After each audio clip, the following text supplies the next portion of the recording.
Kahibaw ba ka? Ay duha ka paagi para mailhan nato kung active or passive ba ang voice sa verb sa sentence. Una, tan-awon nato kung ang verb nagpakita ba unsay gibuhat sa subject sa sentence or kung unsay nahitabo sa subject sa sentence. Active ang verb kung nagpakita nig unsay gibuhat sa subject sa sentence. Pareha ani, ang verb nga through nagpakita kung unsay gibuhat ni Joyna, gilabay niya ang flowers.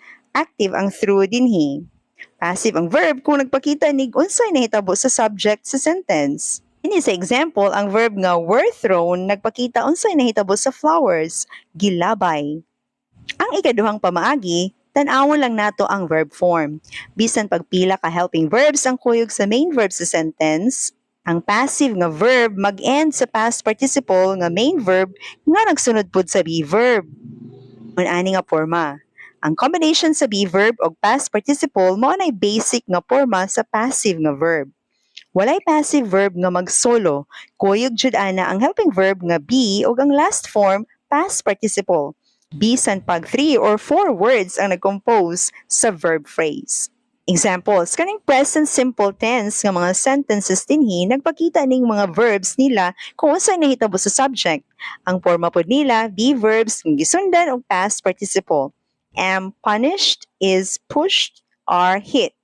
Ingani gihapon ang past simple. If you noticed, simple tenses ni ang present o past simple.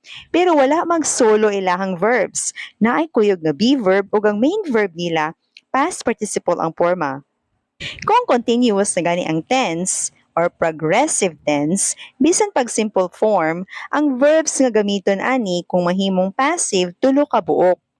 Kung present, combination na sa am, is, are, unya sumpayag being, dayon past participle sa main verb.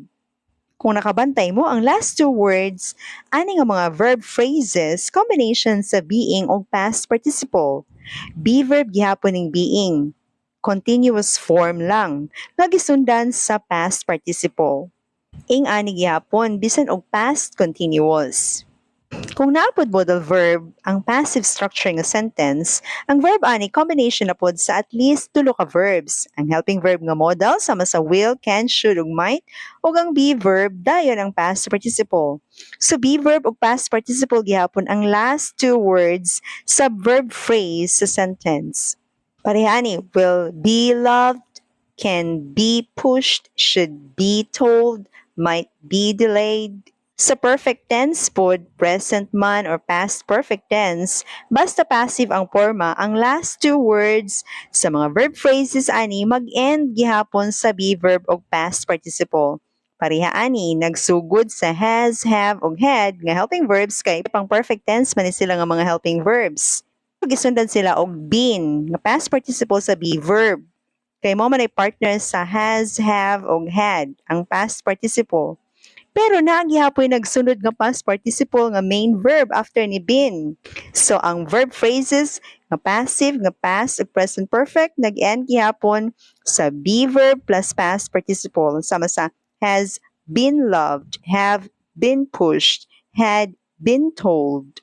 Again, ang forma sa passive nga verb, be verb plus past participle. O kung more than one na ang helping verbs, mao ni silang duha ang last two words sa passive verb phrase nga gamiton.